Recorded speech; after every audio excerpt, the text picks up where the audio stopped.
नमस्कार, स्वागत आप सभी का। हमारा नाम नीलम यादव है और इस वक्त हम बांदा के विधानसभा बवेरू में समाजवादी पार्टी से 3 बार के रहे विधायक श्री विशंबर सिंह यादव जी हमारे साथ मौजूद हैं। जानते हैं उनसे कि सफर कैसा रहा। सर, हमारे चैनल में बहुत बहुत स्वागत है आपका। धन्यवाद। सर, छात्र राजनीति से राजनीति करते सक्रिय हैं आप और करते चले आ रहे हैं। पहले की राजनीति में और वर्तमान की राजनीति में कितना अंतर मिल रहा है देखने को? देखिए, पहले संघर्षों की राजनीति, अब सुविधा की राजनीति। अब संघर्ष कोई करना नहीं चाहता, शासन और प्रशासन के खिलाफ लड़ना नहीं चाहता, सरकार के खिलाफ लड़ना नहीं चाहता। चाहते हैं सब कुछ हमको मिल जाए, करना कुछ ना पड़े। हम लोग बड़े संघर्षों से निकल करके आए हैं राजनीति। विद्यार्थी राजनीति में कानपुर यूनिवर्सिटी का प्रेसिडेंट रहा, कानपुर के डीएवी कॉलेज का छात्र संघ का अध्यक्ष रहा और एक बड़ा लंबा संघर्ष का इतिहास रहा। 5 साल करीब जेलों में गुजरे। विद्यार्थी राजनीति में 30-35 बार जेल और उसके अलावा बीजेपी सरकार ने 2 बार एनएसी लगाया और 22 साल की उम्र में जब इस देश में इमरजेंसी लगी थी 1975 में, हम इमरजेंसी के खिलाफ लड़ते हुए संघर्ष करते हुए जेल गए। वीसा और DIR के भी बनने गए। राहुल गांधी भी एक आरोप बीजेपी पे लगाए वोट चोरी।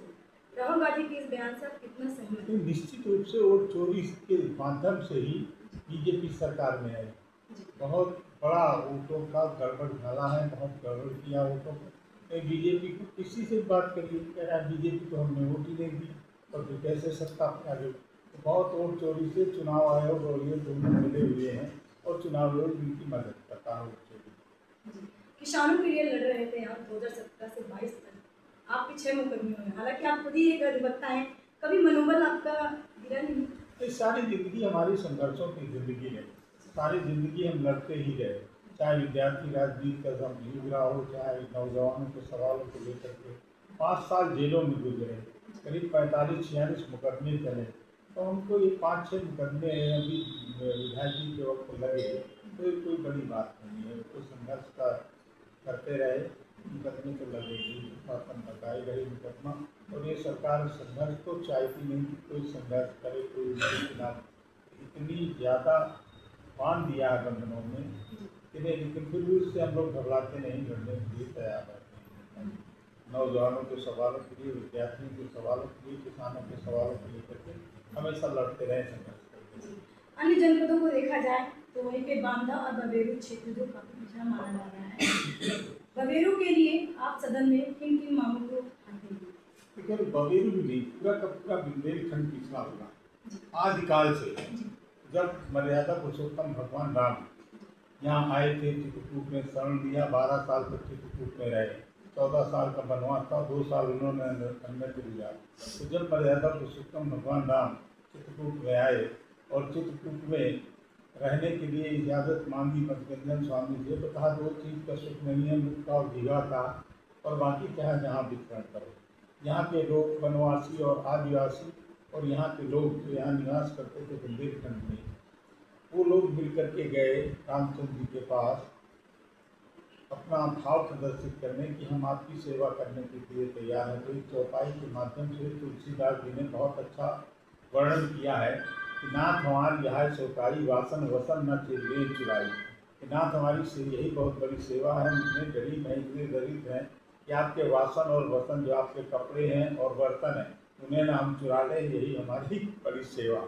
इस पर तुलसीदास जी ने जिक्र किया, वर्णन किया। और 1542 में जब शेरशाह सूरी कालीजर के किले को फतेह करने के लिए आए कालीजर में, तो जब वहाँ से किले से गोला तोप का गोला तोप दागी गई, तोप का गोला आकर के उनके शिविर में फटा तो घायल हो गए, बहुत बुरी तरह से घायल हो गए थे और वहीं उनकी मृत्यु हुई थी बुंदेलखंड में ही कालीजर किले में, जहाँ उनकी छावनी।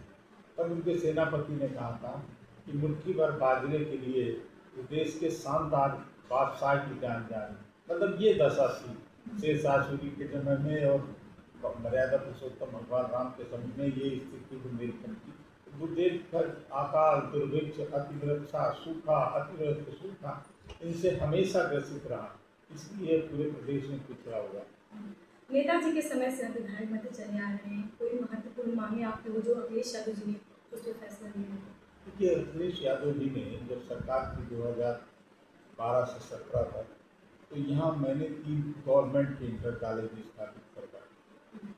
IITI लाया यहाँ, जो बरेली में स्थापना हुई। 3 इंटर कॉलेज बने गवर्नमेंट के। PSC लाया, 5 मंडियाँ लाया और CSC लाई। तो कई काम किए, बड़े काम किए जो समाजवादी पार्टी की सरकार के समय में, और 100 करोड़ की लागत से सड़क भी बनी बवेरू से और वहाँ तक करनी बॉर्डर तक, कमासिन के आगे तक कई बड़ी बड़ी चीज़ें लाए तो विकास के काम। वर्तमान सरकार पिछड़ा वर्ग, दलित हो चाहे अल्पसंख्यक हो, उसके साथ लगातार भेदभाव करती आ रही है। करेगी, उनके चरित्र में ही, उनके खून में ही वो करेगी। वो कभी नहीं चाहते कि पिछड़े दलित पीढ़ी के लोग, अल्पसंख्यक लोग या आदिवासी लोग आगे बढ़े। वो नहीं चाहते कभी, केवल दिखावा करते हैं, वोट के लिए केवल दिखावा करते हैं। वो नहीं चाहते कि कभी ये लोग आगे बढ़े।